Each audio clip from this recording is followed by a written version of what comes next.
Face aux menaces terroristes et à l'incivisme, le Burkina Faso veut revoir ses stratégies en matière de sécurité. La question fait l'objet d'échanges entre le ministre d'État Simon Compaoré et les responsables des services centraux et déconcentrés de son département.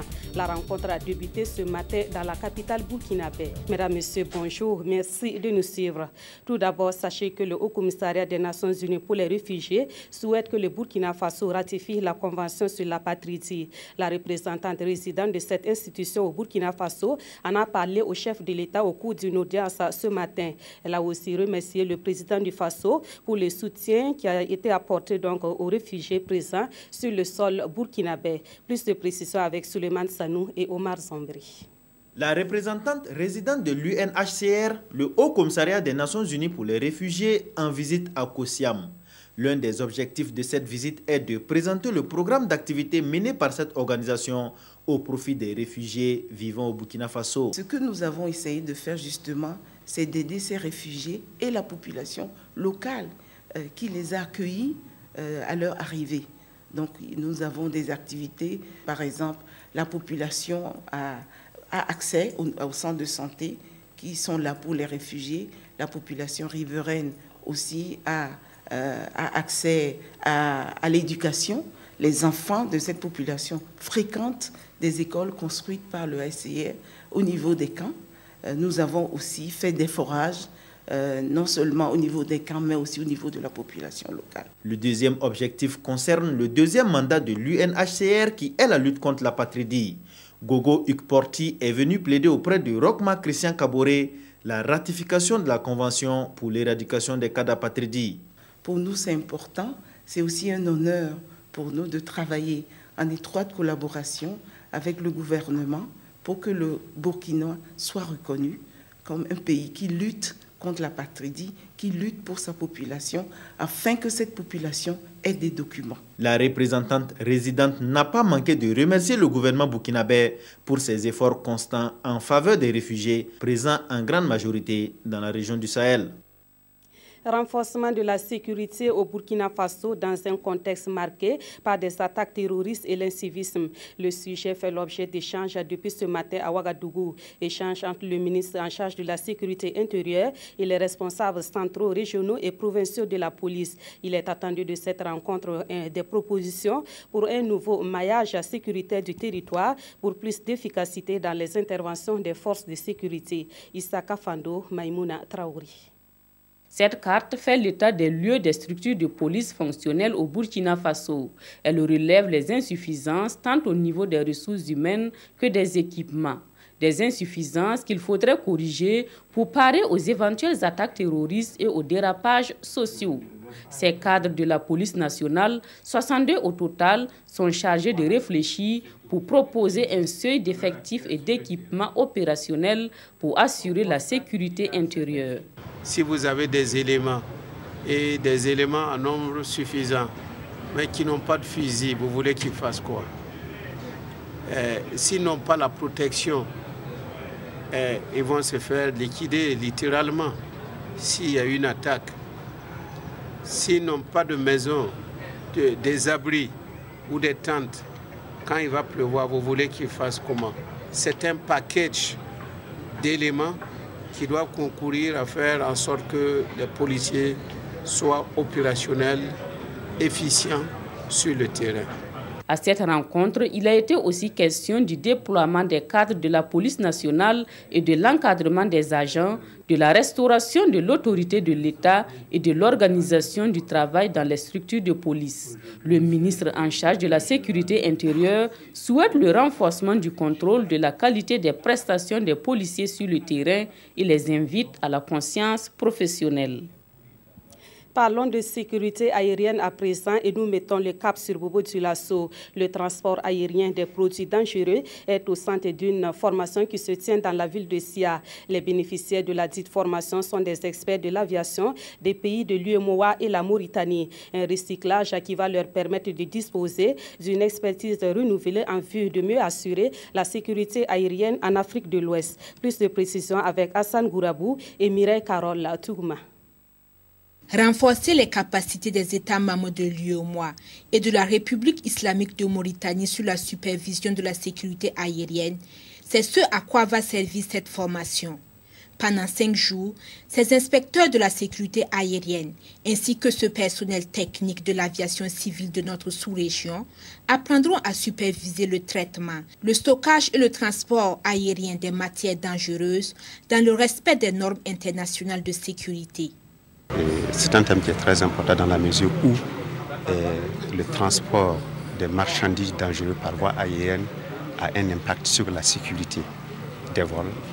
Il y a des marchandises qui sont identifiées avec, disons, des normes spécifiques pour les transporter. Et peuvent être considérées comme produits dangereux, toute matière dont le transport comporte des risques. Ça va des 9 classes de danger. Donc la classe 1, les explosifs, la classe 2, les gaz, la classe 3, les liquides inflammables, la classe 4, les solides inflammables, la classe 5 est matières comburantes et peroxyde organique, 6 matières infectieuses et la classe 7 matières radioactives, classe 8 corrosifs, classe 9 et marchandises dangereuses diverses. Cette formation est initiée par le projet COSCAP UEMOA. Ce renforcement continu du niveau de la sécurité du transport aérien permet à la sous-région d'être en conformité avec les normes et recommandations de l'Organisation de l'aviation civile internationale. Autre point de l'actualité, les sociétés minières Bissa Gold et Inata n'ont pas respecté les décisions de justice et les engagements pris envers leurs employés. C'est une affirmation faite par le syndicat national des travailleurs des mines et carrières du Burkina. Ce syndicat a animé un point de presse ce matin pour, dit-il, prendre l'opinion nationale à témoin sur cette situation. Yacouba Gamene, Amandine Lalsaga. En lieu et place d'une marche-meeting, c'est une conférence de presse que le syndicat national des travailleurs des mines et carrières a organisée pour donner les dernières évolutions de la crise qui sévit entre la direction de Bissa Gold et ses travailleurs. Le syndicat dit avoir reçu une note de la société minière le 22 juillet 2016 dans laquelle elle lui demande un délai de 30 jours pour le respect de ses engagements. Il s'agira pour nous d'analyser les temps travaillés depuis la date d'embauche pour chaque travailleur. C'est un travail méticuleux et précis. C'est pourquoi jusqu'à ce jour, aucun calendrier n'a été arrêté ni transmis aux avocats des travailleurs.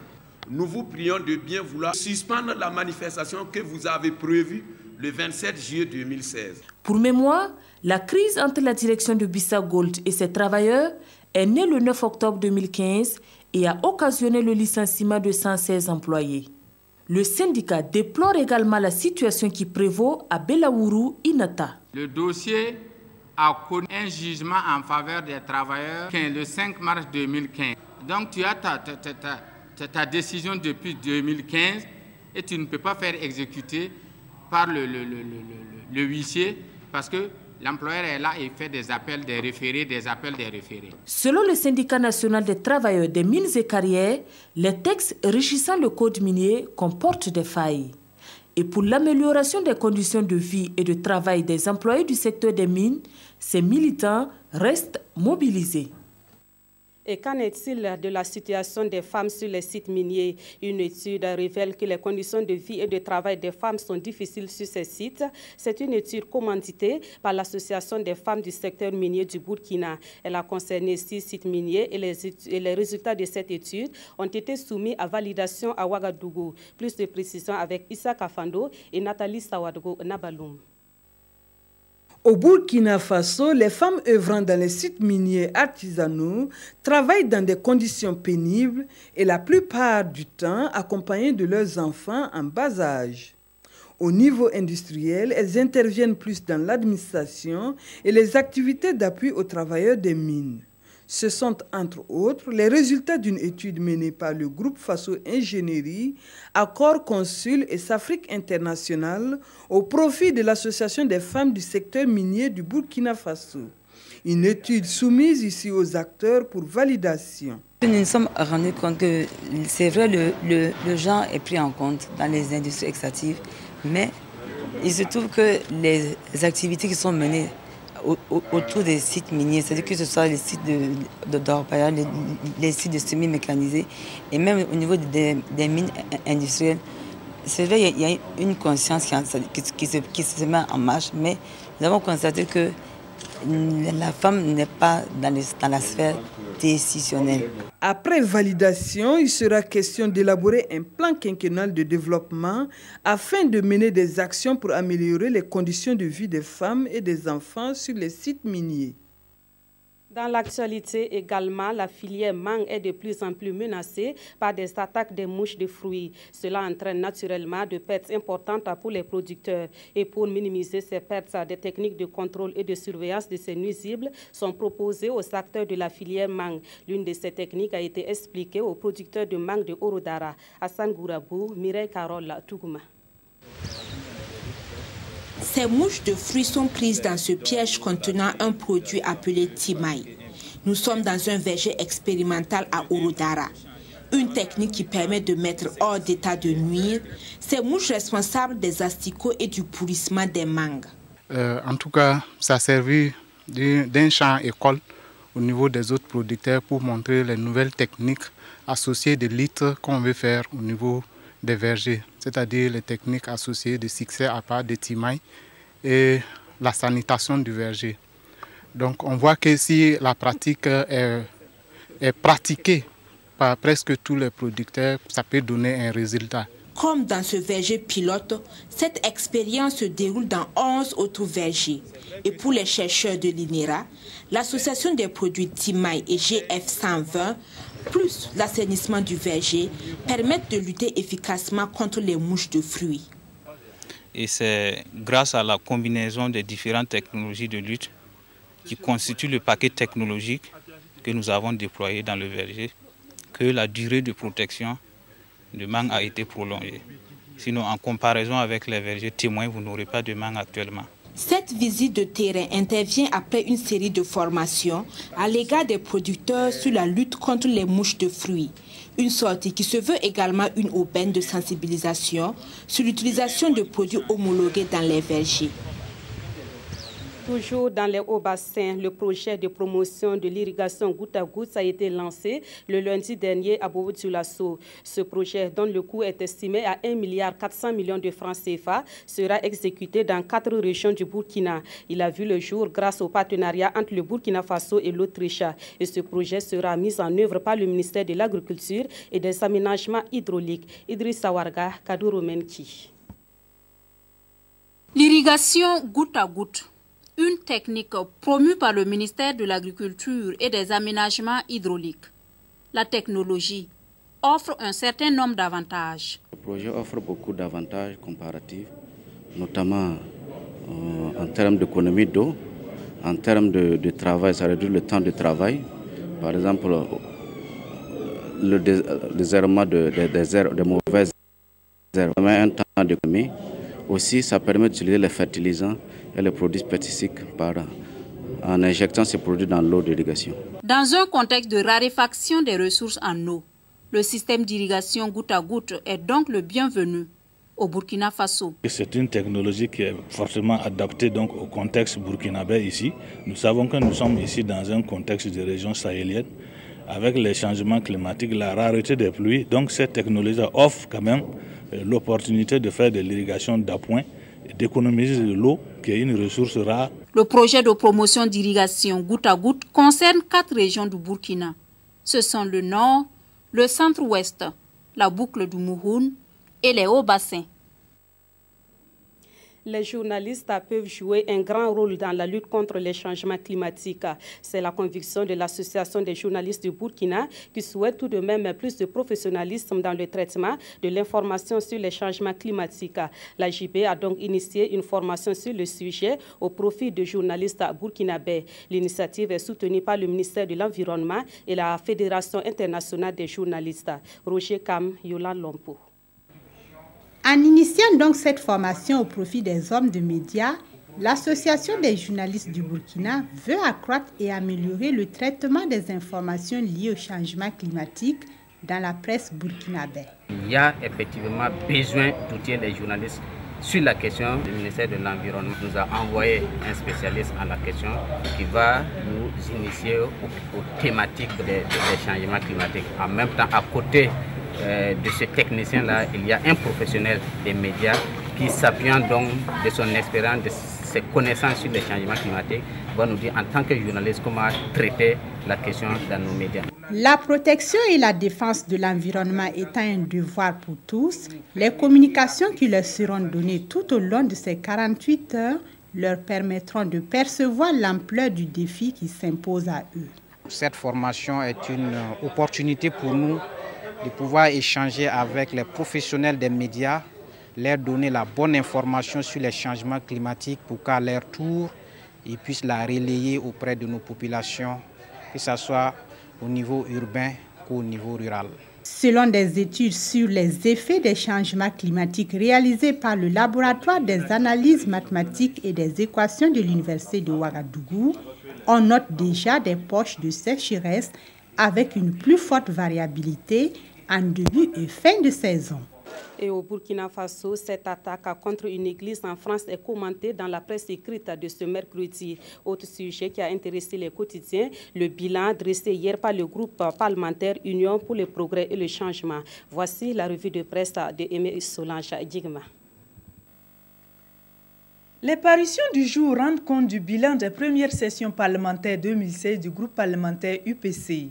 Propositions constructives, critiques pertinentes et non-opposition systématique, c'est ce que l'on retient de la participation des députés de l'UPC aux 2 sessions parlementaires de l'Assemblée nationale, indique l'Express du Faso.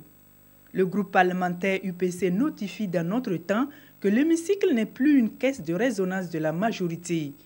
Et pour preuve, le retrait de certains projets de loi du fait de leur vive critique. C'est le cas de la loi sur la création d'une caisse de dépôt et de consignation. Le premier responsable du groupe parlementaire UPC indique par ailleurs que le gouvernement fuit le débat à l'Assemblée nationale, ce qui est un recul par rapport au passé, déplore-t-il dans le quotidien. Il relève dans le journal Le Pays que le gouvernement déplace les problèmes au lieu de les résoudre. À l'international, notre temps nous apprend qu'un prêtre a été égorgé dans une église en France et c'est le groupe État islamique qui en est l'auteur. Ces mécréants qui ne connaissent pas Dieu et qui prétendent agir au nom d'Allah se sont ainsi attaqués à Dieu à travers un de ses symboles, l'Église. Quelle infamie s'indigne le pays pour qui c'est le palier de trop. Quand on a en mémoire l'attentat à l'origine de la mort de 84 personnes, il y a de cela près de 2 semaines à Nice, dans le sud de la France, rappelle Sidoya. Pour aujourd'hui au Faso, cet assassinat du père Jacques Hamel est une tentative de l'État islamique pour casser le pont chrétien-musulman. L'intérêt, selon l'observateur Palga, est de plonger la France et pourquoi pas le reste du monde dans une guerre interreligieuse.